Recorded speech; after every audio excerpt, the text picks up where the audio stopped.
농담 진담 시작하겠습니다. 오늘은 맛에 대해서 이야기해 보겠습니다. 우리가 살아가면서 하루라도 맛을 생각하지 않는 날이 없죠. 또 맛이 사람을 행복하게도 만들고요.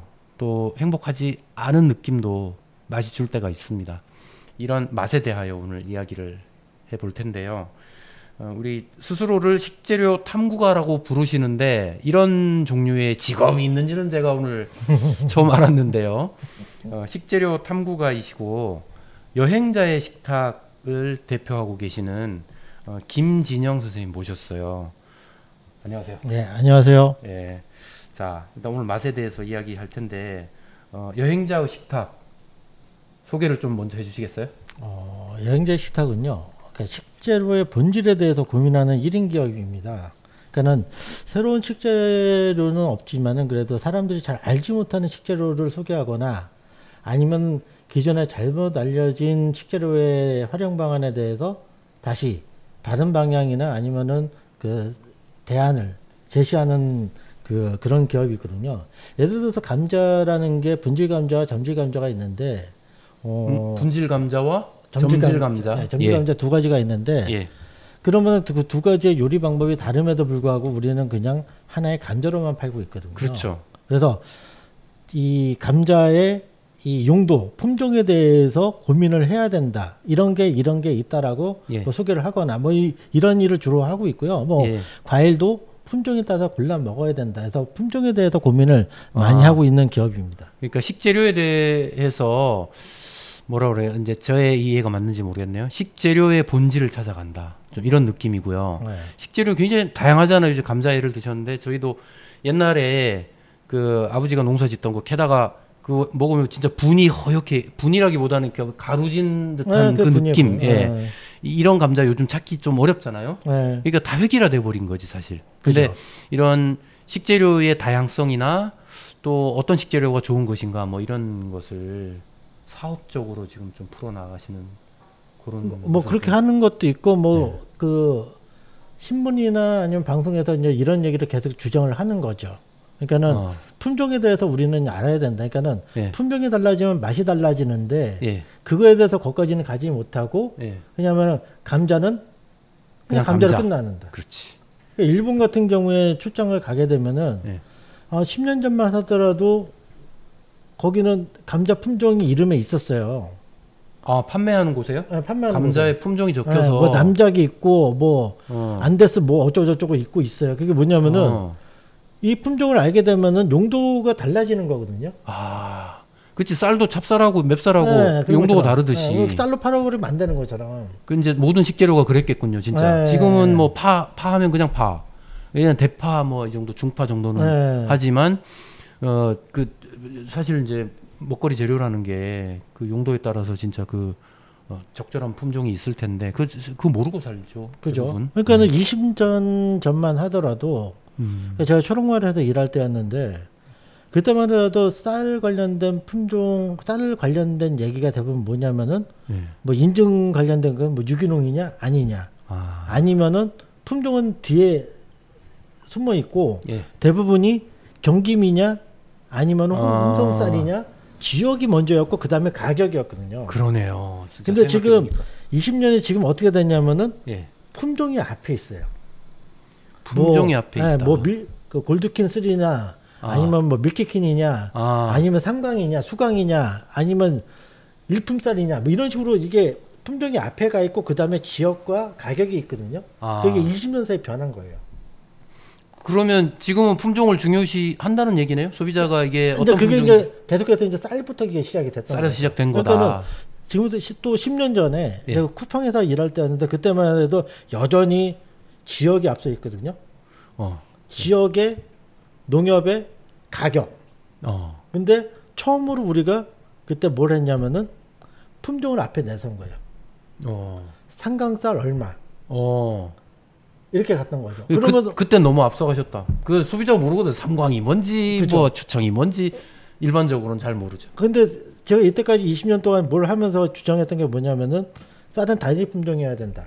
그게 이제 20년 전에 처음으로 쌀이 무슨 품종이어야 된다고? 단일 품종으로 쌀은 단일 품종이어야 된다. 그게 이제 20년 전에 홍동농협에다 처음으로 주장을 했던 거고. 홍성에 있는 홍동농협에. 예. 그래서 그때 여러 가지 그러니까 일반계 그러니까는 호남미가 많았는데 초록말에 판매했던 게 처음으로 예. 추청을 처음으로 판매했었거든요. 추청을요. 예. 그러면서 그 다음에 밀키캔도 추가를 하고 그러면서 품종을 팔기 시작했던 거죠. 예.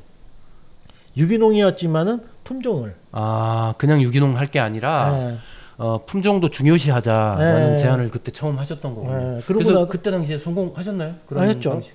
왜냐면은 그때만 해도 유기농이 비싸다 보니까는 예. 뭐 추청이 됐던 아니면 호품이 됐던 여러 가지 섞어서 쓰는 게 일반적인 관행이었거든요. 그거를 처음으로 깼던 거죠. 그러니까 이제 일반적으로는 이제 유기농이면 됐지. 뭐 품종까지야. 사실 그때는 그게 그랬을 거예요. 유기농 자체가 귀했으니까. 맞아요. 이제 이제는 많이 바뀌었죠. 유기농이 이제는 뭐 웬만하면 어디 그 매장 가서 구매할 수 있습니다. 그렇죠. 근데 이제 그렇다면 이제는 품종도 우리가 알고 구입하는 게 좋겠다. 사실 그 말씀 맞는 것 같아요. 많이 알면 많이 알수록 좋은 것이고. 예, 좋습니다. 아무튼 여행자의 식탁은 우리 먹거리의 그 식재료 문제에 특화된 전문화된 그런 업체로 보이고요. 자, 그러면 제가 오늘 이제 이 농담 진담에서 이야기하고자 하는 것은 바로 맛입니다. 맛에 대한 것인데 맛과 품종은 또 거의 뭐 절대적으로 연결되어 있는 그런 관계죠. 맛에 대하여 혹시 저희 우리 대표님이 많이 다녔을 거 아니에요? 저는 뭐 방방곡곡 다니셨을 텐데 기억나는 맛이 있으세요 혹시? 그 맛은 정말 잊을 수 없어. 그 서두에도 말씀드렸잖아요. 감자. 그러니까는 그 감자에 대해서 고민을 했던 게 제가 초록마을 그만두고 잠깐 그 총각내에 가 있을 때였거든요. 초록마을도 계셨고 총각내 야채 가게도 거기도 한 6개월 정도 있었는데 그때 이제 6개월 동안 있으면서 여름이었어요. 그래서 예전에 그러니까 초등학교 때, 그러니까 국민학교 때죠. 그러니까는 한 30년 전 기억이 나는 거예요. 그러니까는 예전 부평에 살았는데 마당이 있던 집이었거든요. 부평, 이제 인천 부평이요? 근데 마당이 있던 집이었는데 비 오는 날이었어요. 여름이었으니까 비가 왔겠죠. 근데 천막 밑에 앉아 있으니까는 이 마루 밑에 앉아 있는데 마루에 앉아 있는데 엄마가 감자를 이만큼 삶아서 주는 거예요. 근데 아까 말씀하신 것처럼 하얀 분이 나는 감자. 그러니까 소금만 찍어도 되는 감자 있잖아요. 그 기억이 나는 거야. 그 야채사 담당하는 친구한테 혹시 이런 감자 구할 수 있는지 얘기를 해봤죠. 그러니까 그 친구가 일주일을 가락동을 드신 거예요. 매일 가락동을 가니까 그 감자를 찾기 위해. 근데 일주일 만에 검은 봉지에다가 갖고 왔더라고요. 혹시 이거 한번 삶아 먹어봐라. 얘 품종이 뭐냐 그랬더니는 남작이라는 거예요. 그게 남작. 그래갖고 남작? 이게 그거래. 그러니까 아마 그걸 거라고 얘기를 하더라고. 구매했던 채소 가게 이제 중매인한테 어디마다 그 얘기를 들었다고 하더라고요. 그 집에 와서 삶아봤더니만은 딱 그거더라고요. 딱 무너지는. 그때 그 어머니가 삶아주신 그 맛이었어요. 그 전에 이제 먹었던 감자들, 그러니까 초록마을 하면서도 감자도 삶아 먹었는데 그 기억이 아니었거든요. 주로 우리가 수미죠. 수미라는 품종을 수미거나 수미이거. 그러니까는 80% 70%가 대부분 수미니까는. 그러니까 여름에 대부분 심는, 그러니까 6월 때부터 나오는 감자 대부분이 수미라고 보면 되는 거예요. 근데 지금은 많이 바뀌고 있지만은 그래도 여전히 수미가 많죠. 그 과자도 보면 그 수미 이름 따가지고 만든 것도 있잖아요. 그죠. 그게 왜 수미를 그 회사에서 했냐면은 감자칩 1등을 뺏긴 거예요. 상대편한테. 근데 그 상대편 회사가 그 두백이라는 감자로 칩을 만든 거예요. 두백. 두백. 그래서 그것도 감자의 한 품종 이름. 그것도 분질 감자인데 그러니까 분이 나긴 나요. 근데 두백 감자, 그러니까 칩을 만드는 감자 같은 경우에는 어떻게 보면 맛은 없는 감자거든요.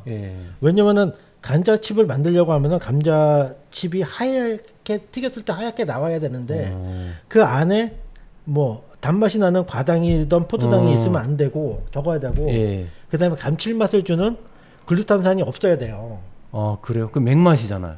근데 맥맛이어야 좋은 거예요? 사업하는 입장에서? 왜냐면 감자 칩이니까는 하얗게 나와야 되니까. 예. 색상이 중요하니까. 그리고 조미를 하면 되는 거니까는. 그치. 맛은 조미료 하고. 네, 조미료로 하면 되는 거니까 그렇게 되는 거죠. 산업계는 그렇군요. 네, 우리는 그런 산업계 그런 식의 그 식품에 길들여져 있고 네, 그런 거지. 거기서 그것 때문에 그 회사에서 수미 감자를 앞세운 거죠. 근데 아무 감자나 먹냐라고 했는데 네. 우리는 대부분 80%가 수미 감자를 먹고 있었던 거죠. 그래서 요새도 강원도 가면은 예. 그 두백 감자를 많이 심어요. 두백 감자. 네, 그 회사에서 수매를 해주기 때문에. 예, 알겠습니다. 아무튼 또 뭐 기억나시는 거 없으세요? 네, 잊지 못할 맛. 네. 그러고 나서 이제 감자의 품종에 대해서 고민을 하기 시작했던 거죠. 그다음에 이제 그 소 얘기인데요. 소요? 예. 네, 그러니까는 소고기. 대부분 대부분 이제 우리가 툭불이 맛있다라고 생각을 하는데 그 툭불이 맛있다고 느끼는 분들도 분명히 있을 거예요. 예. 근데 그 반대라기보다는 툭불보다도 마블링이 없는 2등급, 3등급의 소는 과연 맛이 없냐? 맛이 다른 건데 맛이 없다라고 우리는 머릿속으로 인식을 하고 있는 거죠. 그래요. 맛이 다른 거죠. 맛이 다른 거죠. 맛이 없다 혹은 맛이 틀리다가 아니라 맛이 다른 거죠. 다른 거죠. 그러니까는 툭불 중심의 이 고기는 지방의 맛이 특화되어 있는 거고, 그렇죠. 그다음에 마블링이 없는 빨간 고기는 단백질이 특화된 거거든요. 그 차이가 있는 건데 육질이 서로 다른 거, 네. 그죠? 다른 거고. 그러니까 식감이 다른 건데 그 식감이 다른 거지. 근데 맛이 없다라고 우리는 인식이 네. 있는 거죠. 왜냐면은 예를 들어서 우리가 어디 소고기집에 가서 고기를 먹는데 툭불 되게 예쁘장하게 나와 있으면 사진을 다 찍어요. 그렇죠. 그리고 인스타가 됐든 뭐 다 올려버려요. 네. 근데 우리가 2등급이나 3등급 먹잖아요. 네. 안 올려요. 안 예쁘니까는 자랑할 수가 없는 거예요. 이런 인식도 있거든요. 근데 제가 좋아하는 소는 뭐냐면은 2등급이건 3등급이건 저는 수소를 좋아해요. 황소. 왜냐면 그러니까 얘는 암소, 숫소. 이 암소, 숫소 중에 이제 숫소를 좋아해요. 수소를 좋아해요. 왜냐면은 그 수소가 고기 향이 있어요. 그래요? 네, 음식을 먹는 이유 중에 맛을 느낀다는 거에 예. 향이 가장 큰 역할을 하거든요. 예, 맞아요. 매우 중요해요. 네, 그러니까는 그 얘기도 있잖아요. 코를 막고 먹으면은 양파하고 사과 구분을 못한다. 그건 좀 과장인 것 같고. 아니. 진짜로 그래요? 네. 왜냐면은 아무리 그래도 양파하고 당분과 사과를 되게 좋아요. 좋은데 양파도 매운 달죠. 향이 있으니까는 그 인식을 못해. 나중에 한번 실험을 해봐. 진짜. 진짜요? 알겠습니다. 근데 아무튼 그만큼 이제 이게 중요하다. 향이 중요하다라는 근데 거죠. 수소를 딱 먹잖아. 내가 고기를 먹는구나라고 이게 스스로가 느낄 수가 있어요. 근데 그 이 툭불 중에서도 암소는 거의 툭불이 안 나오지만은 그 거새우가 있거든요. 예. 그러니까 그 새끼 때 이제 거새를 한 건데 얘를 왜 거새를 하냐면은 기름이 잘 끼기 때문에 그런 거예요. 거새를 하면 기름 잘 낀다. 그러니까는 암소 흉내를 내는 거예요. 정체성이 상실돼서 얘 좀 그러니까 오락가락 하는구나. 그러니까 이제 지방이 살이 부드러워지면서 그러니까 사람들 보면은 이 근육 조직이 다르잖아요. 예. 그러니까는 여성의 근육하고 남성의 근육이 다른 것처럼 예. 남성을 여성처럼 이렇게 약간 부드럽게 그게 거새의 목적이잖아요. 네. 예. 그렇게 해서 나오는 게 툭불 이 소가 되는 거거든요. 근데 얘네들은 맛이 되게 심심해요. 거새를 하면 맛이 심심하다. 그리고 제가 수수를 좋아하는 이유는 뭐냐면 가격이 또 저렴해요. 왜냐면 얘는 24개월령만 길어봤자 24개월만 키우고 그 이상은 안 키우거든요. 왜냐면은 증체도 안 되거니와 그다음에 성질이 애들이 지랄만 해져 갖고 컨트롤이 안 돼요. 이제 그 시기를 지나면 이제 아무튼 뭐 결국은 비용이죠 다. 컨트롤이 안 되고 증체가 안 되면 그건 다 비용이니까. 그러니까 중2짜리 남자애들을 한 목에 몰아넣었다고 하면은 그게 통제가 안 되잖아요. 그 중의에 대한 좀 아니 그 대부분 노동식이 어쨌든 무슨 뜻인지 알겠어요. 그러니까는 농사 얘기 그 사육하기 힘들어지는 거예요. 그러니까는 이 수소 농가도 많이 포기하는 이유 중에 하나가 수소가 이제 발전기가 되면 애들을 통제가 힘들거든요. 그런 것들이 있는데 가격도 저렴한데 맛까지 있으니까는 안 좋아할 이유가 없는 거죠. 그러니까 거세를 안 해야 된다. 예, 거세를 안 하면 특유의 그 향, 소고기의 그 원래 향도 있고, 사실 이제 그 지방이 끼지 않을 뿐이지, 이제 그 고기 육질 자체는 사실은 우리가 익숙한 지방이 끼어 있는 고기와는 다를 뿐, 그 다르다라는 것이, 하나의 어떤 그 새로운 맛으로 우리가 경험할 수 있는 또 다른 그 맛의 다양성으로 인식한다면, 그죠. 상당히 괜찮은 고기로 우리가 또 그렇게 바라볼 수 있는 건데, 그죠? 이제 그러니까 그런 말씀이죠. 맛이 다른 거고 네. 그다음에 이제 우리가 왜 마블링이 있는 고기가 맛있다고 느끼냐면은 미디어의 영향이 가장 기대하거든요. 너무 커요. 네, 그래서 너무 커요. 그냥 과시용이야, 사실. 네. 과시용. 아침 방송이나 저녁 7시에 나오는 방송 이렇게 보거나 아니면은 먹는 예능을 보면은 그 마블링 잔뜩 낀 기름 낀 고기를 예. 먹으면서 녹는다 얘기를 하거든요. 이게 뭐 고기가 씹어야 맛인데 그렇지. 고기가 아이스크림도 아니고 그렇지. 그러니까 아이스크림은 입에 못 넣고도 녹잖아요. 근데 안 녹아 걔는. 그리고 한 가지 한번 제가 제안할 게 뭐냐면은 테스트를 한번 해봐야 돼요. 뭐냐면은 예. 이게 지방이 껴있는 고기들 같은 경우에 우리가 먹다가 만약에 이제 뭐 아는 사람끼리 만나갖고 고기를 구워 먹어요. 그러면 맨 처음에 이제 고기 구우면 먼저 고기 먹다가 술 한잔 먹기 시작하면 얘기가 길어지거든요. 예. 그러면은 익은 고기를 옆에다 빼놔요. 그렇죠. 그죠? 거의 그렇죠. 그러고 나서 얘기하다가 소주 한 잔 먹고 예. 그거 찝어 먹으면 되게 질겨요. 어. 그게 왜 그러냐면은 어. 그게 사후 경직이 안 된 고기를 먹다 보니까 된 거예요. 사후 경직? 그러니까는 소를 도축하고 나면은 예. 하루를 도축장에서 계류를 해요. 예. 그러고 나서 그 다음 날 나오거든요. 예. 그러면 사후 경직 시작이에요. 그러니까는 사람도 죽으면 뻣뻣해지잖아요. 예. 고기도 똑같이 뻣뻣해지는 거예요. 어. 근데 소는 그게 2주가 있어야지만 풀려요. 아. 근데 우리가 먹는 고기 같은 경우에는 도축하고 나서 일주일 안에 다 소비가 돼요. 그렇구나. 그 등심이 됐든 안심이 됐든. 예.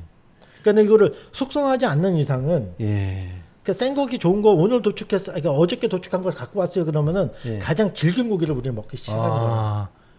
그래서 한 2주 정도는 숙성시키는 게 좋은 가장 거군요. 그러니까는 그래야 그 경직이 풀려서. 신선한 고기가 맛있는 경우는 생고기밖에 없어요. 생고기도 그 생고기 같은 경우에는 우둔 쪽을 주로 먹는데 예. 우둔 그러니까 생고기용은 계류를 안 시키고 바로 빼올 수가 있어요. 예. 그거는 아침에 도축하잖아요. 그럼 저녁에 점심 때 빼올 수가 있어요. 그러니까는 되게 신선한 상태에서 먹을 수가 있어요. 그래서 지역 농협이니까는 지방에 있는 전라도 이 밑에 동네, 광주 밑에 동네 가면은 농협 하나로마트에서 그걸 팔아요. 생고기를. 그거는 11시 정도 가잖아요. 그건 이제 특수 부위인 거죠. 이제 특수 부라기보다 특정 부위. 우둔 우둔이나 뭐 쪽에서 요런 그거를 쪽. 생고기에서 팔아요. 아. 그거 외에는 예. 맛이 없어요, 사실은. 알겠습니다. 그러면 뭐 어쨌든 이제 저는 소고기가 향이 있다는 얘기는 사실 별로 생각은 안 해봤거든요. 네. 이제 그 소고기에 기름 냄새는 있어요. 그 이제 기름 쫙 낀 거 이렇게 구우면 이제 막 지방 냄새 쫙 올라오니까 사실은 그게 소고기의 냄새다, 소고기의 향이다라고 대개는 그렇게 생각을 하실 거란 말이에요. 그러니까 마블링이 한우의 특징이고 한우의 전통이라고 얘기하는 분들이 간혹 있거든요. 한우 예. 생산하는 농가 중에서. 예. 근데 그거는 말이 안 되는 거예요. 왜냐면은 우리가 마블링에 대해서 개념이 완전히 적응되고 한우까지 적응됐던 게 시작이 언제냐면은 94년도 우루과이 라운드가 타결되면서 예. 그때서부터 이제 수입육에 대해서 대책을 하기 위해서 한우에 대해서 증체라든지 마블링을 그때부터 시작을 했던 거거든요. 그래갖고 94년도 이전에는 우리 소 한 마리 무게가 얼마냐면 400 몇 킬로밖에 안 됐어요. 예. 400 몇 킬로면 지금의 도체중량이에요. 예. 그러니까는 두 내장 도체라는 빼고 건 이제 그러니까 고기로 쓸 수 있는 것만 모아놓은 중량이. 예, 그러니까는 2분 도체. 예.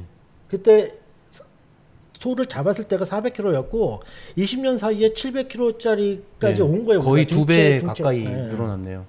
그러니까 이제 이게 살찌우는 기술이 생긴 거군요. 네. 살찌우는 기술. 그다음에 사료라든지 예. 이런 것들이 된 거고. 예. 그러니까 그때만 하더라도 24개월밖에 안 키우던 한우를 지금 32개월령 해갖고 기름을 증체라는 게 예. 살이 늘어나는 게 아니라 예. 기름의 양이 늘어나는 기름, 그러니까 살 양은 똑같아. 예를 들어 기름은 더 이상 증체되지 않아. 체중이 똑같아. 근데 늘려야 돼. 그러려면 기름으로 살찌우는 방법밖에 없다. 그러니까 사람하고 똑같네요. 네. 이제 뭐 성장이 다 끝나면 그 다음에 살찌는 건 뭐겠어요? 다 지방 덩어리, 뱃살 그러니까 나오고 이런 거. 40살, 50살 똑같은 넘어가면서 저 뱃살 계속 나오고 있잖아요. 그렇죠. 그러니까 내장 지방 끼는 거예요. 그러니까 이제 중량 늘어나죠. 체중 늘어나는 거. 네. 딱 그 원리네요. 네. 그러니까는 소에서 안심해서 소 안심에 기름이 끼면 안 되는 거거든요. 왜냐면 움직이지 않는 근육이기 때문에 마블링이 껴서는 안 돼요. 근데 툭불 안심 딱 보면은 마블링이 자글자글 껴 있어요. 그러면은 그거는 몸에 지방이 끼다 못해 거기까지 들어가 있는 거예요. 지방이. 그러니까 가장 늦게 지방이 낄 곳이 안심인데 거기에 지방이 꼈다. 네. 이 얘기는 진짜 갈 때까지 간 거네요. 그죠.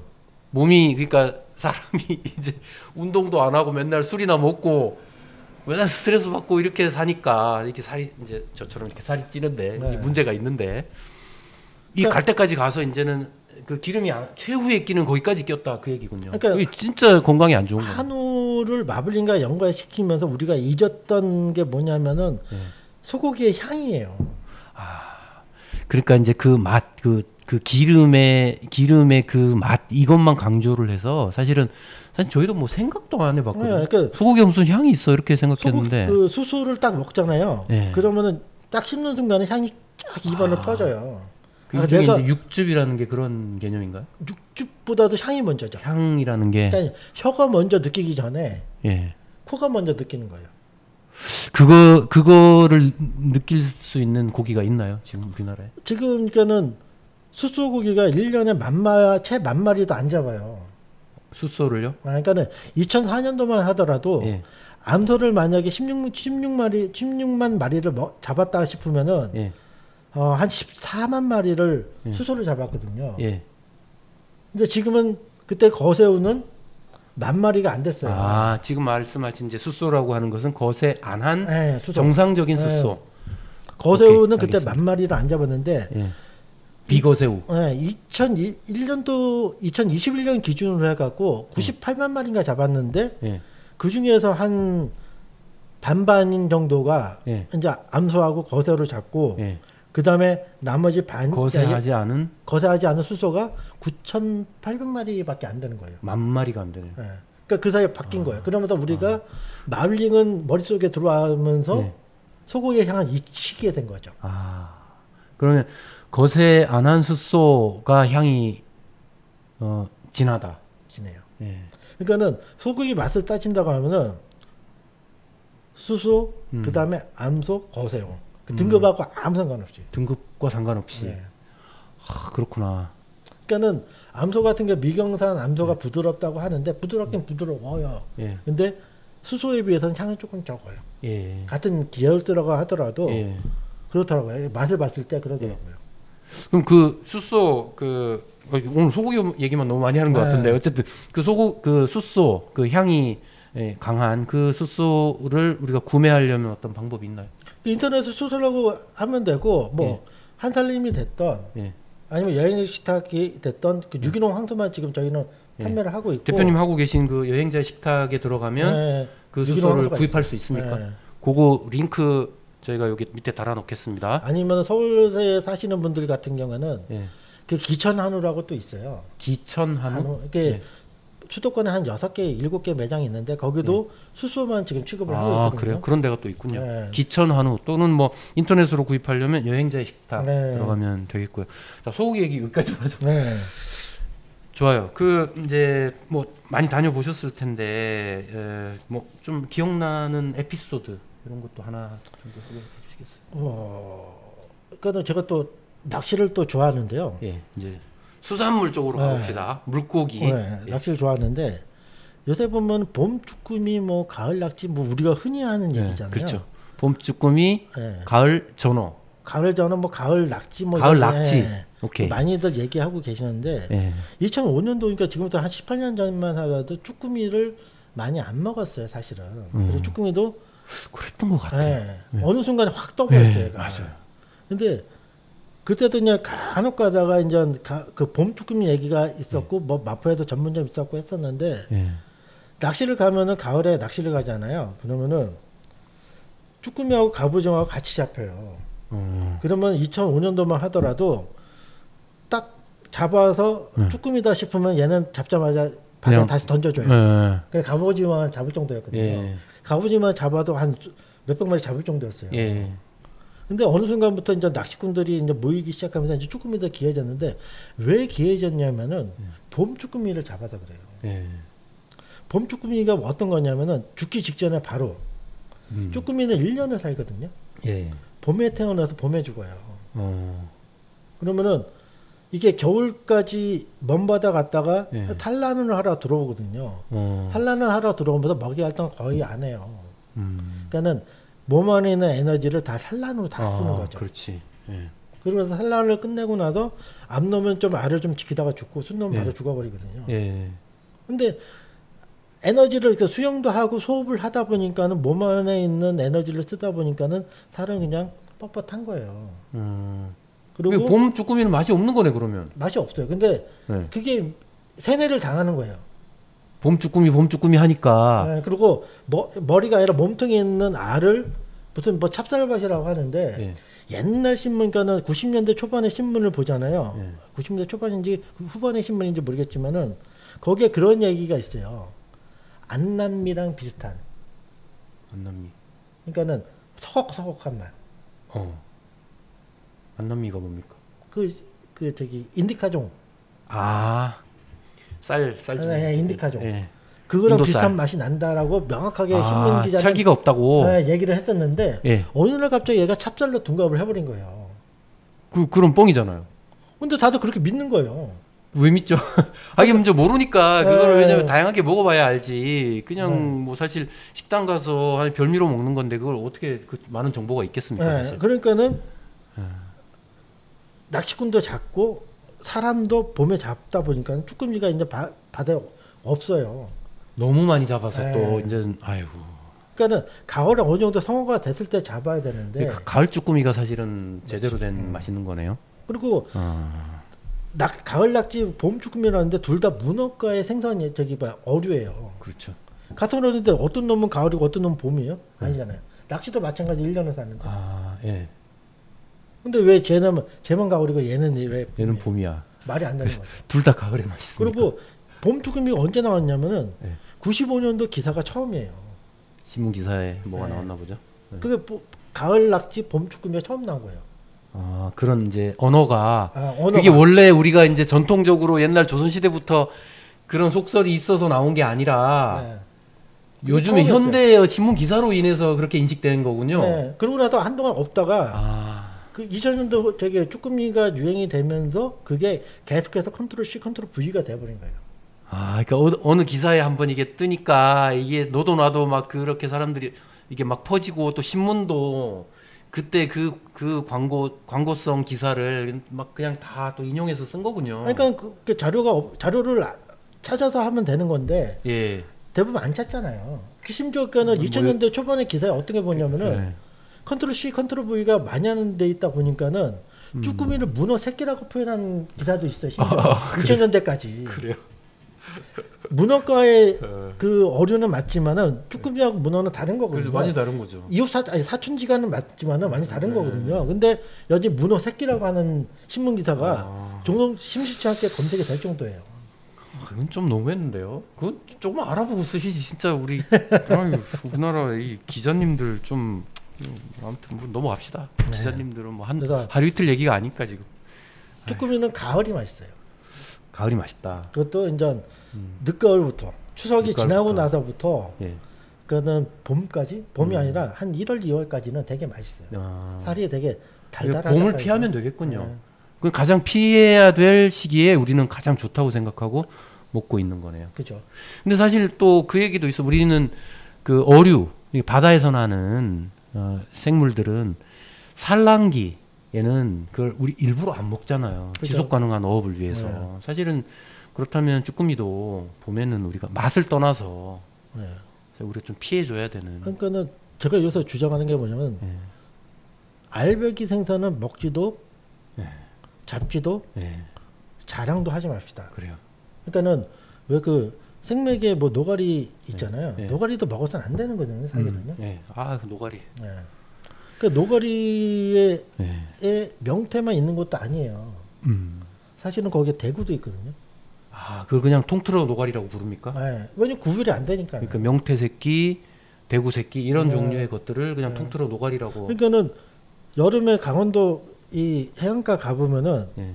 노가리 새끼라고 해서 이렇게 노가리라고 해서 이렇게 말린 거 파는 경우가 있어요. 예. 거기에 대구가 섞여 있어요. 그러니까는 사실 노가리는 이제 명태 새끼를 노가리라고 부르는 네. 게 맞는데 이제 언어학적으로. 근데 우리나라에서 대구 새끼도 섞여서 그냥 그렇게 판매가 되고 있다는. 섞이는 게 아니라 만약 국내 그러니까는 말리는 거에서 그러니까는 말린 것도 파는 경우가 있거든요. 예. 거기 명태가 어디 있어요, 우리가. 우리나라 명태 사는 게 언젠데. 그렇지. 그러니까 그러면 그 대부분이 거짓 되게 대구라고 보면 되는 거예요. 예. 그래서 거제 어민들이 예. 이 노가리 파는 걸 되게 싫어해요. 왜냐면은 애써 방류 사업해갖고 지금 대구가 돌아왔는데 예. 그 새끼를 잡아버리면 안 되잖아요. 예. 그렇지. 예전 같은 경우에는 뭐 명태가 차고 넘칠 때는 그때는 괜찮았어요. 근데 그게 지금 아니잖아요. 그러니까 이제 제가 알기에도 명태가 왜 우리나라에서 사라졌느냐 그거를 기후 변화 이야기도 합니다. 근데 이제 그게 전혀 무관한 건 아닌데 직접적인 원인은 노가리를 잡았다라는 거예요. 노가리도 그러니까 명태 그렇고 새끼를 이제 그 통계 자료가 있습니다. 그러니까 수산업 계통이 저 학술 논문이 있어요. 그 명태를 잡기 시작하는 그 해부터 그러니까 노가리를 잡기 시작한 그 해부터 명태 어획고가 쭉쭉 줄어듭니다. 그래서 그죠? 결국은 사라졌어요. 네. 지금도 없는 건 아니에요. 잡을 수 있는데 1년 동안 잡는 총량이 우리나라 동해안에서 잡는 명태 총량이 1kg 그러니까 1톤이 안 돼요. 네, 안 돼요. 그러니까 우리 작은 트럭 한 차도 안 될 만큼밖에 안 잡혀. 아직까지는 살아 있습니다. 그런데 거의 없어진 상황이고 이걸 단순히 기후 변화 때문이다라고 설명하면 안 됩니다. 인간의 탐욕이 문제예요. 새끼 물고기를 잡아먹으면 안 되는 건데 그걸 허가를 해준 것이 문제였던 거예요. 그래서 제가 첫 직장이 육화백화점이었는데요. 예. 그게 1996년도 2월 달에 이제 설날이었는데 국내산 대구 한 마리 사진만 있고 시가라가 있는 거예요. 궁금해갖고 본부에다 전화를 했죠. 그럼 이제 시가만 누가 산다고 하는데 얼마냐 했더니 100만 원이라는 거예요. 대구 한 마리에. 근데 지금은 20년 동안 보건 사업해갖고 지금 겨울 되면 대구가 돌아오거든요. 같은 크기인데 얼마냐면 7만 원인 거예요. 96년도 100만 원이면은 지금 몇백만 원 되는 거잖아요. 그렇죠. 그죠? 근데 지금 그 가치가 얼마냐? 7만 원이 되는 거예요. 그럼 두 차이가 뭐냐면은 많이 잡히냐 덜 잡히냐 이거예요. 그렇죠. 네, 그거예요. 알겠습니다. 자, 이제 맛에 대해서 이야기를 나누는 중인데, 자, 우리 현대인이 지금 맛에 대해서 어떻게 생각하고 있는 것 같아요? 맛에 분명히 관심들은 있어요. 네. 그죠? 근데 어떠신 것 같아요? 전문가가 보시기에 우리 현대인이 지금 추구하는 맛이 어떤 상황입니까? 그냥 달고, 짜고, 맵고, 맵단짠. 네, 그러면 되는 거죠. 그럼 되는 거예요? 네, 그러니까는 제가 지금 20년 동안 딸내미한테 밥을 해주고 있는데 지금 대학교 2학년인데도 불구하고 아빠가 해준 밥을 꼭 먹어야 된다고 해주고 있는데 예전에 그러니까 초등학생이나 유치원 때는 제가 해주는 짜장면이나 떡볶이를 되게 좋아했었어요. 말씀 중에 참고로 우리 김진영 대표님께서 쓰신 책이 있습니다. 딸에게 차려주는 식탁. 예. 광고 말씀. 자, 요거 제가 읽어봤는데요. 너무 재밌고요. 아빠들 밥상을 차리셔야 됩니다. 예. 읽어보면 그게 왜 그런지 아실 거예요. 그 다음에 얘기 나온 김에 광고 더 합시다. 자, 우리 재래장터에 대한 책을 2권을 내셨어요. 3권. 아, 3권입니까? 한 권 또 있어. 한 권은 제가 아직 안 사가지고 없는데, 하나는 오는 날이 장날입니다. 그 다음에 제철 맞은 장날입니다. 또 나머지 한 권의 제목은 뭡니까? 가는 날이 제철입니다. 가는 날이 제철입니다. 이 3가지 우리 장터에 대한 책이 있습니다. 그래서 전국에 있는 이 재래장터들의 특색들, 그리고 거기에 갔을 때 맛있게 먹는 방법, 이런 것들이 소개되어 있습니다. 그러니까 한 권씩 꼭 사보시고요. 저는 다 읽었습니다. 그래서 너무 재밌게 읽었고, 예. 네. 잠시 광고 말씀 있었습니다. 자, 그래서 맛으로 다시 돌아오면 현대인의 맛이 지금 어떻습니까? 그래서 딸내미가 어렸을 때만 하더라도 제가 해주는 짜장면이 됐던 떡볶이가 됐던 잘 먹었거든요. 예. 어느 순간부터 이제 고등학생이 되면서부터 안 먹기 시작하는 거예요. 어. 왜냐면은 제가 그러니까 주방을 이제 씻고 다니는데 제 주방에는 MSG가 없어요. 왜냐면 초록마을을 했기 때문에 예. 초록마을이 기본적으로 조미료를 배제하는 거였거든요. 예. 그러다 보니까는 그걸 만드는 사람이 MSG가 주방에 있으면 안 된다는 생각으로 해갖고 저는 없앤 거죠. 예. 근데 통제가 애가 안 되는 거예요. 다른 거 다 먹더라도 이 떡볶이하고 짜장면은 사 먹어야 된다는 생각이 강한 거예요. 왜 그러냐 봤더니만은 내가 해주는 거는 심심한 거예요. 조미료도 없지, 설탕도 조금만 쓰지, 예. 재료는 되게 좋은데 심심한 거죠. 그러니까는 애조차도 이렇게 어렸을 때부터 그런 걸 먹어왔던 애조차도 밖에서 먹기 시작하고 그쪽에 돼버리니까는 예. 안 되는 거예요. 그러니까는 저 같은 경우는 지금 20년 넘게 한 23년 됐죠. 이 조미료 없는 밥상을 혼자서 먹다 보니까는 예. 밖에서 밥을 잘 못 먹어요, 사실은. 예. 그러니까는 다 산 거예요. 그러니까는 조미료가 나쁜 건 아니에요. 뭐 근데 적당히 사용하면 네, 뭐 괜찮아요. 괜찮죠, 뭐. 근데 예. 그걸 쓰는 사람의 유저의 예. 인전 이 과용이 문제인 거죠. 예. 만약 예를 들어서 우리가 부대찌개를 먹어요. 부대찌개를 먹으면은 일단은 김치를 만들 때 예. 중국산이든 국내산이든 예. 김치 담글 때 이미 시작을 해요. 예. 조미료를 써요. 예. 그러고 나서 와요. 그리고 햄도 그다음에 육수도 예. 다 조미료가 들어가 있어요. 그렇지.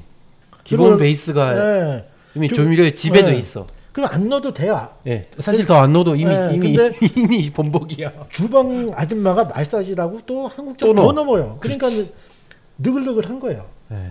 그리고 그러면은 이 반찬이 느글느글하면은 예. 아니 이 찌개가 느글느글하면 얘네들도 괜찮아야 되는데 예. 앞에 깔린 콩나물 무침이 됐던 아니면 그치, 백김치가 됐던 나머지 밑반찬에서 또 있어. 그냥.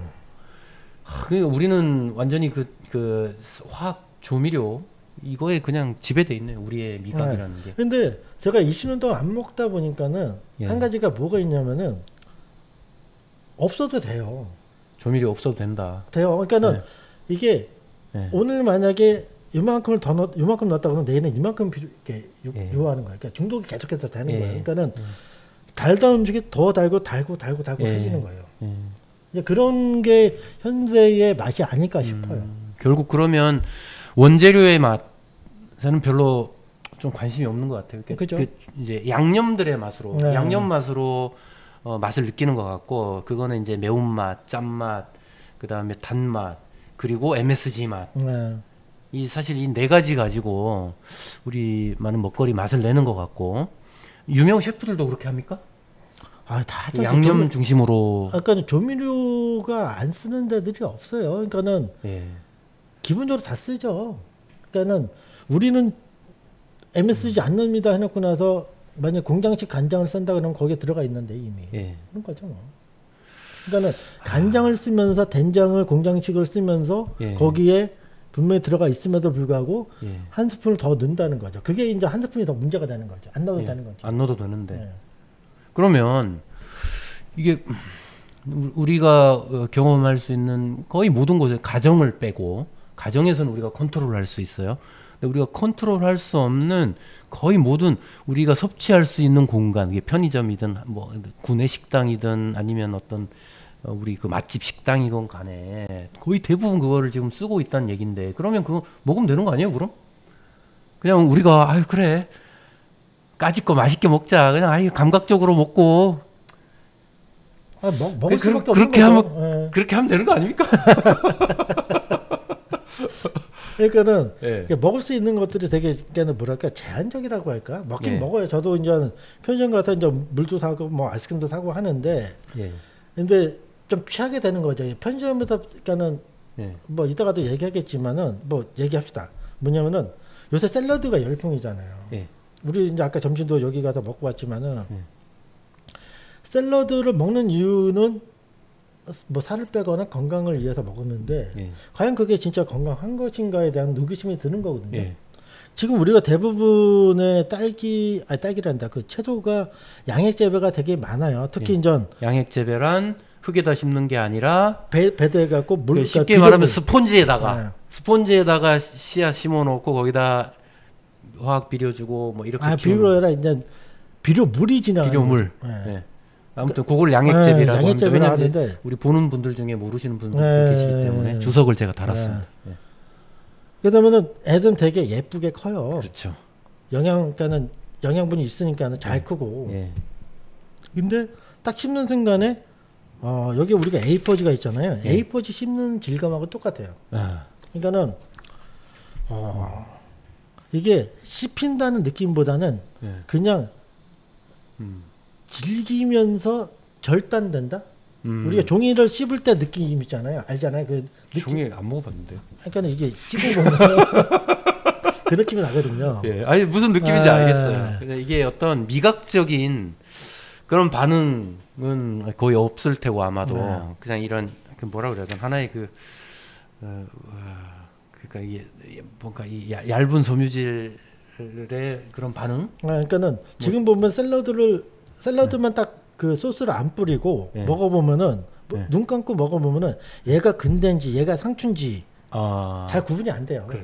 특색이 없다는 얘기. 특색이 없어요. 쓴맛도 없고 맛도 없고 향도 없어요. 향이 없다. 아까 이제 그 말씀이 그래서 중요하다. 향이라는 게 음식에서의 향이라는 게 사실 그 음식의 특징을 짓는 데 있어서 매우 중요하네요. 근데 우리가 샐러드 먹을 때 가장 중요하게 생각하는 게 샐러드 자체의 맛이 아니라 소스의 맛을 더 신경 쓰잖아요. 얘가 오일 베이스냐 아니면은 뭐 그릭 요거트 베이스냐 뭐 이런 것만 신경 쓰는데 사실은 그래요. 맞아요. 얘 채소가 맛있어야 돼. 우리가 샐러드 먹는다고 하면 뭐 구매하려고 하냐면 그냥 샐러드는 슈퍼 가서 사면 되고 발사믹 식초를 어떤 고급 발사믹 식초를 한번 사서 먹어볼까 뭐 이런 생각. 올리브유 좋은 거 어디 있다 이런 양념 중심으로 생각을 한단 말이에요. 그러니까 대표님 말씀은 이제 샐러드는 사실은 핵심은 그런 양념보다도 그 나물이죠 사실. 그러니까 나물 그 자체죠. 채소 자체가 중요한데 그 중요한 거를 우리는 잊고 사는 거죠. 먹는다만 샐러드만 먹는다만 생각하고 맛은 소스 그 포장된 거 해갖고 거기에 조미료하고 설탕 잔뜩 들어가는 거를 뿌려갖고 사실 제가 이제 발사믹 식초나 이제 올리브유 이런 예를 들었지만 이제 핸드폰 들어주시면 돼요. 안 깨졌나 보십시오. 자, 그렇게 먹는 사람은 사실은 건강하게 먹는 사람이에요. 그죠. 사실은 슈퍼 가서 이렇게 미리 제조돼 있는 그 드레싱, 이런 양념 그거 그냥 값싼 거 요즘 많이 살 수 있거든요. 사실 거기 첨가물 잔뜩 들어가 있습니다. 맞아요. 사실 그거가 문제죠. 그리고 맛을 거기서 내고 원재료는 뭐 그냥 아무거나 사다가 먹는다. 사실 이제 원재료에서 우리가 좀 신경을 뭘 쓰냐면은 이거 깨끗한가 이거 보는 거예요. 이거 향이 어떤가 진짜 유기농으로 제대로 키웠을까 뭐 이런 거가 아니라 이거 세척 제대로 했고 깨끗할까 이거 사실 신경 씁니다. 안정성만 보는 거죠. 그 나쁜 건 아닌데 식품에서의 그 외의 가치들에 대해서는 사실은 감각이 조금 떨어진 것 같아요. 그러니까 우리가 먹는 이유가 살아가기 위함에 플러스 알파로 이 먹는 즐거움이 있잖아요. 그렇죠. 그러니까 즐거움이 그냥 어떻게 보면은 되게 뭐랄까 모노적이니까는 이게 좀 컬러풀하게 바뀌어야 되는 건데 대부분 지금 이제 모노적인 거로 바뀌는 거죠. 컬러풀하고 모노 카메라 많이 쓰시다 보니까 그런 말씀 지금 카메라 용어를 쓰시는데 진짜 좋은 말씀 같아요. 우리가 이제 컬러풀하다 그 말씀은 이제 진짜 맛도 다양하고 향도 다양하고 그게 어떤 품목에 따라서도 그럴 수 있지만 품종에 따라서도 굉장히 다양한 걸 경험할 수 있는데 사실은 그 경험의 기회를 우리는 지금 상실한 듯한 그죠. 그러니까 목적만 보고 있는 거죠. 과정은 아니고. 그러니까 우리가 아까 얘기했던 것처럼 유기 인증이 중요한 게 아니라 유기 인증을 가는 과정이 중요한 건데 지금 이 인증만 보고 있는 거잖아요. 그거랑 똑같은 거예요. 그렇죠. 지금 이제 우리가 어떻게 생산 과정을 가져와서 이런 유기농이 탄생하는지 사실 관심이 없고 거기 뭐 농약 나와 안 나와지 이런 것만 따지다 보니 지금 모노가 돼버렸어요. 컬러풀한 유기농 혹은 컬러풀한 이 식품의 다양한 맛과 향 이런 것들을 경험하기 어려워진 것 같습니다. 오늘 진짜 많이 배운 것 같습니다. 진짜 그 확실하게 좀 제가 그게 맛이란 게 어떠하구나라는 걸 알게 된 것 같아요. 자, 우리 맛에 대해서 혹은 또 재료에 대해서 탐구를 많이 하시다 보니까 생산지 많이 방문하시잖아요. 네. 관계가 있는 것 같습니까? 우리 농업의 어떤 양식, 형식, 어떤 수산업도 그렇고 또 임업도 많이 보실 거 아니에요. 네. 맛과 관계가 있습니까? 관계가 있죠. 왜냐면은 만약에 표고버섯만 보더라도 지금 이제 사시사철 이제 우리가 생표고를 볼 수가 있거든요. 생표고를 볼 수 있다. 네, 요즘은. 왜냐면은 이거를 시설 재배를 하니까요. 시설 재배가 뭐냐면은 공장을 짓는 거예요. 공장을 짓고서 시설 그러니까 이제 하나의 집처럼 짓는 거죠. 예, 집처럼 그러니까 일반 공장과 똑같아요. 그 안에 인전 습도라든지 온도 조절이 가능해요. 그리고 나서 배지라고 해서 거기에다가 저기를 심는 거, 그러니까 종균을 하는 거예요. 배지는 이제 통나무가 아니라 이게 뭐 칩, 그러니까, 나무 칩을 거기에 켜켜이 찾고 거기에다가 이제 그 표고 종균을 거기에다 종균을 접종을 하잖아요. 공업화된 거죠, 사실. 그러니까. 그러면은 얘가 6개월 있다가 나와요. 계속해서 나오는데 계절 상관없이. 계절에 상관없이. 왜냐면은 계절은 거기는 똑같은 게 습도 몇 프로, 온도 몇 도가 유지되고 있으니까. 그러니까는 이제 연중 생산이 가능해진 거죠. 근데 얘는 6개월이면 나오는데 우리가 알고 있는 표고버섯은 원목에다 한다 그러면은 접종을 하고 나서 1년 6개월 있다 나오는 거거든요. 여름에는 또 안 나와요. 그렇죠. 가을로만 나오니까. 그러니까 원래는 통나무에 이걸 재배를 하는 거죠. 표고버섯은. 근데 가격은 똑같아요. 그러니까 이쪽은 그 시설에 관련된 돈이 들어가는 거고 이쪽은 1년 6개월이라는 시간이 들어가는 거고. 생산비는 비슷하네요. 네, 비슷해요. 근데 가치적인 측면, 그러니까 식품의 가치적인 측면에서는 이쪽인 거죠. 그렇죠. 왠지 향이 더 있을 것 같아. 향이 통나무. 있어요, 진짜로. 얘는 향이 되게 여려요. 그러니까 씹으면 표고보다 향이구나인데 얘는 딱 씹자마자 얘는 표고다. 이게 나오는 거죠. 아니 저는 진짜 다른 건 몰라도 버섯은 자연산 버섯에 대해서 인정하는 게 향이 정말 달라요. 그죠. 이게 버섯만큼은 자연에서 채취한 게 확실히 향이 진한 것 같아요. 근데 그렇다면 표고버섯도 그죠. 그러니까 저는 유기재배, 그러니까 유기농 관련해서 예전에 초창기에 있던 유기농이 좀 왜곡됐던 게 뭐 아토피가 됐든 암이 됐든 이런 그 건강적인 측면으로 너무 많이 접근했던 게 저는 반대였거든요. 그렇습니까? 왜냐면은 먹는 거는 편하게 먹고 해야 되는 거지. 그러니까 이 식품의 본질에 대해서 봐야 하는 거지. 식품의 외적인 기능들. 얘 먹으면은 뭐가 낫더라. 뭐 의학적. 그거는 진짜로 번개 맞을 확률이랑 비슷하지 않을까 싶은 거거든요. 그러니까는 그럼에도 불구하고 그냥 그 사람들은 마지막으로 오는 건 이해는 돼요. 근데 그거를 파는 사람이 과장할 필요는 없었거든요. 뭐 영향이 좀 있긴 하겠지만 너무 그런 면만 강조하다 보면 사실 유기농의 본질은 아까 말씀하신 그런 향이 다를 수도 있고. 유기농이 되게 뭐랄까요? 크지도 않고 애도 못생겼고 또 수확도 별로 안 되는데 되게 옹골차다고 해야 되나? 맛과 향이.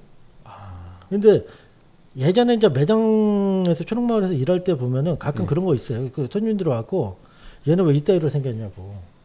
그러면 얘기를 하죠. 요즘도 그런 사람들이 있습니다. 뭐 있겠죠. 그러면 얘기를 하죠. 그러면 당신한테 가는 것만 제가 농약 뿌려서 드릴까요? 그러면 그냥 바로 가시죠. 그러니까는 유기농이나 이런 자연재배에 관련된 것들을 일반적인 농약이나 비료해서 키우는 거랑 거를 그런 형태를 원하면 안 되는 건데 그거를 이 파는 사람들이 설득할 생각을 잘 안 하는 거죠. 설득이 필요한 거거든요. 그러니까 모양 너무 중요하게 생각하는 거예요. 그러니까는 가끔씩 글을 쓸 때, 그러니까는 방송에서 왜 그 요리 연구관 아니면 셰프들 나가고 채소 어떻게 골라요? 모양 반듯하고 그러자마자 채소를 돌리거나 그냥 속으로 욕하죠. 좀 미친 소리 뭐야 하냐고. 오히려 식재료로서는 더 안 좋을 수 있겠는데요? 모양 반듯하고 이랬던 거는 뭐 그 관행적인 농법으로 해야만 관행적인 농약 것도 뿌리고 있지만은 화학 비료 뿌리고 이렇게 하면 그게 기술적으로 가능하니까. 그렇죠.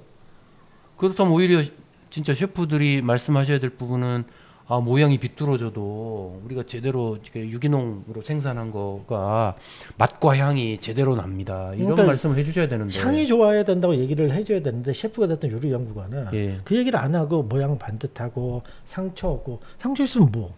그래요. 그 요리해서 먹을 건데, 네. 뭐 가정에서 해 먹을 건데 좀 있으면 아니 어때요? 만약에 호박이에요. 네. 호박인데 아니 감자야. 네. 감자에 상처 있으면 뭐 어때?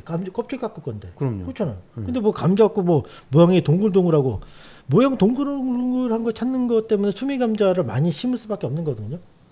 남작이나 이런 것들은 애들이 이 신운이 많이 홈이 있어갖고 또 예. 이게 동글동글하지가 않아요. 파인 것들이 많아요. 예. 그러다 보니까는 덜 심는 거예요. 아, 그런 이런 인식들. 결국 이제 농업이나 수산업 또 뭐 임업 이런 데도 축산업도 마찬가지. 여기서는 결국 그 수요에 따라갈 수밖에 없는 거 아니겠습니까? 그죠? 수요를 누가 만들어내냐면 유통업자하고 예. 그 생산업자가 같이 만들어내는 거예요. 소비자가 만들어내는 게 아니죠, 사실은. 그죠? 소비자는 쫓아갈 뿐이죠. 쫓아갈 뿐이죠. 소비자가 그렇다고 막 얘기를 하니까. 그러니까 예를 들어서 아오리 사과가 있어요. 예. 우리는 어렸을 때 한 2만대 되면 아오리 사과 파란 걸 먹었어요. 예. 엄마나 아니면은 어른한테 얘기 들었던 게 아오리 사과는 원래 이런 거야. 근데 아오리 사과는 지금이 아니라 한 달이 더 있어야 먹어야 돼요. 그렇습니까? 네. 저는 아오리사가 지금 나오는 거라고 원래 생각을 했었어요. 아오리가 원래 빨간 사과예요. 그렇습니까? 네. 근데 조생종이기 때문에 지금 약간의 단맛이 돌 뿐이에요. 아, 아오리도 지금 먹지 않고 가을에 먹는 게 더 제대로 먹는 거군요. 8월 말. 8월 말. 네. 근데 우리 인식은 네, 아오리 사과는 파란 거예요. 벌을 때 이렇게 연두빛 돌 때 네. 먹는 거다 이렇게 생각들을 하거든요. 풋사과예요, 그거는. 덜 익은 거예요. 야, 근데- 이걸 어떻게 합니까? 소비자가 진짜 알 수가 없어요. 알 수가 그 없죠. 진짜 품종과 그 품종 특색 이런 것들에 대해서 많이 말씀해 주셔야 될 것 같아요. 그러니까는 많이 배워야 돼 진짜 소비자. 그러니까는 이게 왜 그렇게 되나 곰곰이 생각해 보면 이게 제 추론이지만은 예. 우리가 93년도에 이마트가 들어오면서 이제 유통업이 발달하기 시작했어요. 예. 그러면서 이제 매대를 꾸며놓고 나서 이렇게 매대를 이제 MD 구성을 해갖고 여기는 사과, 여기는 배 이거 해야 되는데 예. 그 때문에 수익갈도 그렇게 많지는 않았고 예. 국내산 이제 사과가 있어야 되는데 5월달, 6월달, 7월달 되면은 사과가 떨어지는 거예요. 떨어지죠. 그러면 뭘 저장도 할 거예요? 끝나고 네. 요즘은 이제 저장 길게 할 수 있지만 그때만 해도 그러니까는 이거를 떨어졌죠. 아오리를 펄어서 계속 판 거예요. 그 전에도 있었지만은 아. 본격적으로 팔기 시작하는 거죠. 근데 그게 이제 지금 상식이 돼 버렸군요. 네, 상식이 되는 거죠. 아오리는 여름 뜨거운 여름에 먹는 거야. 그거 네. 아닌데. 이 얘기도 해드릴게요. 그 전어 있잖아요. 가을 전어. 전어, 가을 전어. 가을 전어도 생뻥이에요. 진짜로. 뭐가 뻥입니까? 가을이라는 얘기가. 가을 되면 전어가 돌아온다. 가을 되면 전어가 돌아온다? 전어는 우리 바다로 떠난 적이 없어요. 1년 내내 계속 잡혀요. 아, 그래요? 그리고 그래요? 그 저기 뭐 전어 얘기할 때 보면은 뭐 예전에 고서 같은 게 뭐 조선시대 뭐 임원경제지나 이거를 예. 되게 활용을 많이 하잖아요. 하고 임원경제지 나왔다 전어 가을 전어 얘기가 있다고 해갖고 임원경제지를 3만 얼마 주고 사봤어요. 아, 하고 전어 편을 봤어요. 예. 그게 가을이 아니라 6월에 있어요.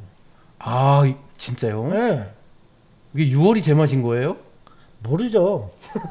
그러니까 그 6월의 의미는 뭡니까? 전어의 6월의 의미. 그러니까 6월이 많이 잡히는 거예요. 6월에 많이 잡힌다. 대부분 그러니까 예전에 60년대, 아. 70년대 뭐 이렇게 80년대 기사를 보잖아요. 검색을 네. 해보면은 대부분 5월에서 6월 달에 전어 얘기가 많이 잡혔다. 그러니까 우리가 팥이라고 아시잖아요. 팥이. 그러니까 예. 어물의 팥이, 그러니까 생선의 팥이가 있는데 예. 그게 팥이의 생선을 많이 잡다 보니까 지금 우리가 조기가 됐던 민어가 사라진 거예요. 알배기 생선을 많이 잡았기 때문에 지금 명태고 대구고 다 사라졌던 거예요. 그러면 전어의 제철은 6월입니까? 아니죠. 겨울이 되는 거겠죠. 산란 직전. 그러니까 가을 전어라고 하면 산란 가을 직전 전어도 맛있겠지만 겨울 전어가 더 맛있고. 더 맛있다. 제가 이 경험을 어디서 해봤냐면은 아, 1월 달에 남해, 그러니까 경상남도 남해를 한번 갔었어요. 예. 그래서 시장에서 다른 거 먹다가 거기 시장 주인이 전어회라고 해서 이렇게 이만큼 썰어서 주더라고요. 예. 1월 달에. 그러면 이제 우리가 흔히 알고 있는 가을 전어 시즌이 지난 이제 겨울 전어가 되는 거죠. 예. 근데 만약에 가을 전어가 깨가 한 마리라고 하면은 예. 겨울 전어는 한 섬이에요. 한 말은 한 마리 요만한 4kg짜리잖아요. 이게 한 마리고 한 섬은 얼마큼? 이만큼 한 가마니 정도. 네. 그러니까 그 정도로 더 고소하다. 네. 맛이 완전히 달라. 격이 다른 깨가 거죠. 그만큼이나 차이가 네. 난다. 그 뜻이 이제 네. 고소함의 차이를 네. 말하는 거겠죠. 네. 그럼 제철이 겨울이네? 겨울이에요. 민어도 그러니까 우리가 그거 왜 그렇게 되고 왜 가을 전어가 유명해진 겁니까? 아니, 그러니까 이제 우리가 앞으로 1월달에 먹어야겠네 전어를. 그러니까 그 가격도 더 쌀 거 아닙니까? 우리가 그러니까 수산물의 제철에 대한 개념을 예. 다시 세워야 되는 거예요. 그러니까 예전에는 그렇군요. 우리가 수산물 관련돼 갖고는 예. 어구가 별로 안 좋았어요. 어탕기도 없고 배도 안 예. 좋고 하다 보니까는 예. 멀리 바다를 못 나갔어요. 아, 왜냐면은 못 들어오니까는 예. 눈에 보이는 데까지만 간 그렇지. 거예요. 연안에서만 해야 예. 되는 거죠. 예. 그리고 지금처럼 뭐 나일론으로 만든 뭐 국물도 없었잖아요. 예. 예. 그러다 보니까는 육지에 가까이 붙을 때가 생선이 육지에 가까이 붙을 때가 언제예요? 산란기예요. 산란기에 많이 잡혀서 시장에 많이 나오니까는 예. 제철이 돼버린 거예요. 사실은 그처럼 비키는 게 그러니까 피하는 게 좋은 건데 그죠? 네. 또 산란기에는 어느 정도 보호도 해야 되고. 그러니까는 산란을 준비할 때 잡으면 맛있어요. 예. 근데 산란하러 들어왔을 때는 잡지 말아야 되는 거죠. 이거 참 그러니까 이 우리가 잘못 알고 있는 게 너무 많네요. 그러니까 수산물의 제철 개념을 다시 잡아야 되는 거죠. 예. 아무튼 뭐 우리 일반인들 잘 모르니까 그죠? 대표님께서 많이 말씀해 주셔야 되는데 오늘 시간이 다 돼서 네. 그러면 자 뭐 우리가 얘기할 거는 다 했나? 우리가 거의 다 한 것 같은데. 네, 그죠? 적어놓은 건 다 한 것 같아요. 자 그럼 마지막으로 그러면 대표님 어떤 활동을 하실 생각이십니까? 지금까지 한 28년 동안 직장 생활을 그러니까 MD 생활을 했었는데요. 예. 요새 이제 꽂혀 있는 게 이제 토종과 관련된 거에 많이 꽂혀 있거든요. 예. 그러니까 토종이 좋은 이유는 두 가지예요. 하나는 맛의 다양성이 있는 거고, 그러니까는 우리가 알고 있는 팥도 우리가 대부분 알고 있는 게 팥은 붉다라고 생각하잖아요. 근데 팥은 빨주, 노초, 파란보가 다 있어요. 그래요? 네. 그러니까는 왜 이사 가면은 붉은 팥을 뿌리잖아요. 네. 귀신 쫓느라고. 네. 근데 팥 중에서 붉은색을 뽑아서 뿌린 거예요. 그래요? 네. 저기 검정콩이 있는 것처럼 검정 팥도 있고 노란 팥도 있고 녹색 그 저기 뭐 완두콩처럼 녹색 팥도 있어요. 그래요? 네. 달라요. 야. 그리고 그러니까 우리가 정말 다양성을 상실했어. 네. 너무 많이 상실하고. 네. 그러면서 이제 이 토종 금년에 지금 큰 사업으로 지금 진행하고 있는 게 그 토종 배추 중에서 구억 배추라고 있거든요. 예. 얘는 비결구 배추예요. 예. 결구가 안 되는 배추인데 얘로 해서 이 김장을 하게 되잖아요. 예. 진짜 맛있어요. 결구 안 된 거는 사실 재료로서는 꽝으로 생각하는 게 이게 우리 또 상식인데. 왜냐면은 배추 그 김장 때 배추 엄마들 보면은 예. 무겁고 튼튼한 거 그러니까. 구하려고 했잖아요. 네. 꽉 찬 거. 네, 근데 그거는 비료를 적당히 주면은 얘네가 꽉 차요. 근데 비결구 배추로 하잖아요. 그러면 얘의 물성이 되게 좋아요. 씹는 맛이 되게 좋아요. 네. 알겠습니다. 그러면 그 뭐 생산자들 많이 필요할 거 아니에요. 지금 그래도 이제 어떤 생산자들 중에는 토종에 관심이 많으신 분들이 있거든요. 그죠. 좀 확산되고 있고 사실은 네. 막 너무 크게 막 이렇게 되는 건 아니지만 한 명씩 이렇게 토종에 관심 있는 사람들이 늘어나고 있거든요. 네, 그러면서 이 토종 종자가 왜 중요하냐면은 예. 농부들한테 종자 주권을 다시 돌려주는 그 거거든요. 말씀이죠. 예. 네. 지금 우리가 종자를 사와야 돼요. 예. 그러니까는 대부분 지금 우리가 먹고 있는 99%의 이 채소나 과일이 전부 다 F1 종자거든요. F1 종자가 뭐냐면은 다음 세대가 없는 거예요. 예. 그러니까 어떻게 보면은 뭐라고 얘기해야죠 얘를? 이런 거 있잖아요. 뭐 에, 전문 용어로 그런 거 그런 삐처리. 그런 거기 때문에 예. 그리고 이 종자 값이 들어가는 것만큼 예. 채소 가격에 포함되어 있는 거거든요. 예. 가격 안정화나 이런 것 측면에서는 농부가 가을 거지기를 했던 수확을 해서 어느 정도는 뭐 시장에 내다 팔고 나머지는 꽃대로 올려갖고 예. 씨앗을 얻어갖고 내년에 아니면 다음에 이거 해야 되는 건데 지금 그걸 못 하는 거예요. 예. 왜냐면은 종자를 사서 해야 되기 때문에. 예. 그렇습니다. 그래서 아무튼 그러면은 그 토종 종자를 하시는 농민들이 그 대표님 사업에 좀 참여하고 싶다. 그러면 뭐 어떤 방법이 있나요? 저한테 개인적으로 연락을 주시거나 예. 연락하는 방법은 이렇게 제가 여기 밑에 좀 해놔도 되겠죠? 예. 메일 주소를 이렇게 해주시면 예, 밑에 저희 링크 한번 링크와 그 전화번호 보시고 한번 연락하시면 서로 또 좋은 인연이 될 수도 있고요. 또 우리 같이 이, 종자의 다양성도 찾고 또 결국 맛의 다양성, 또 우리 삶의 다양성이고 그죠. 삶의 질이라고 생각해도 맞는 거죠. 네, 맞습니다. 자, 그래요. 오늘 맛에 관하여 우리 김진영 대표님 모시고 말씀을 좀 들어봤습니다. 오늘 말씀 감사합니다. 네, 고맙습니다. 네.